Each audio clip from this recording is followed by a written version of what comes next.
What's up guys, Nintendlists here in a new opinion video, in where I will convince you to play The Legend of Zelda Breath of the Wild again. Since the game was released, some were bothered by the way the story was told. Aside from that, what makes it a great game is the open world scene. I don't refer from going to point A to point B, unlocking every divine beast, but the environment is just perfect to explore, and it is arguably the best version of Hyrule. Some friends and me realized that playing it multiple times, the story will be understood in a different way. After completing the tutorial, we all knew like the palm of our hands. The true adventure comes after it. We can find nothing or everything. Each player went through their own path and made me wonder if I could defeat Ganon once I left the Great Plateau. It turned out to be a bad idea, but it was useful to experience the sense of freedom in the game. Once I started the first expansion pack, I wondered where should I start. But once you understand the mechanics and master the controls, you could just do whatever you want, right? Well, the third time I passed this game was in hard mode, which Nintendo released via DLC. Though this mode is not only harder, and I'm going to debate whether this should be included in the game. But if a player begins with this mode, he'll throw the game out of the window. One of the small details is the appearance of the enemies not present in the original version, such as the golden versions of the enemies, or flying octococks. This is accompanied by floating platforms that occupy the whole of Hyrule. In them, we may find weapons, food, or any other item that may be useful for our adventure. Their attacks will be stronger and lives will generate when we avoid contact with them. Even the stronger bosses have these conditions, which convert them in a total challenge. But where I found a true challenge was in the Trial of the Sword. Though, I personally think the best thing you could do when beginning the game is to feel the sensation that we are in a huge world with plenty of things to do.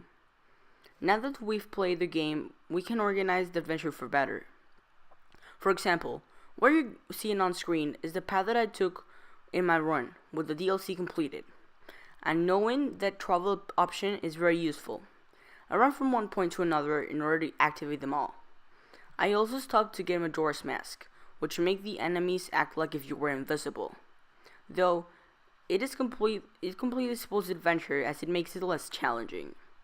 There are no limit barriers to the game. With a little exploration, you can collect many materials, which you can mix to make things such as elixirs, or even enhance your armor.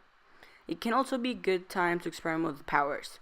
You can even try to fly an object by using electrosis, or climbing into it, using trees as a transport method, or defending enemies in the most original way. Everything thanks to a physics control. I think that getting the expansion pass just adds way 2 more hours onto the adventure, and makes it so much fun and enjoyable. Considering it's only $20, it's just way better than all the Minecraft skin packs. Bear in mind that in the DLC, the story of the champions will stand out. Apart from including the Hylian motorcycle, as well as the ancestral bridles, which will make traveling from place to place faster. It seems logic to think this, but the biggest challenge is to complete the game completely, like in every other video game once we've beaten the final boss, and save the game. We'll find the quantity of progress we have remaining on the side of the map. I'll be brief, but to take it all, you have to get the 900 Karok seeds all around Hyrule, free the 4 divine beasts, complete the 120 shrines from the original game, and find in every interest point in the game, a total of 216. As you see, you have a lifetime homework, without counting on the primary and side quests, though these may be completed along the story. If you like the game and haven't touched this since you finished it, I recommend getting the dust off and slotting that cartridge again onto your Switch, and give this adventure another chance. I recommend getting all the juice from Zelda Breath of the Wild, because games like this, there's a few. Thanks for watching, I hope you enjoyed the video. Leave a like, subscribe, and comment if you consider finishing this game again. Until next time guys, bye.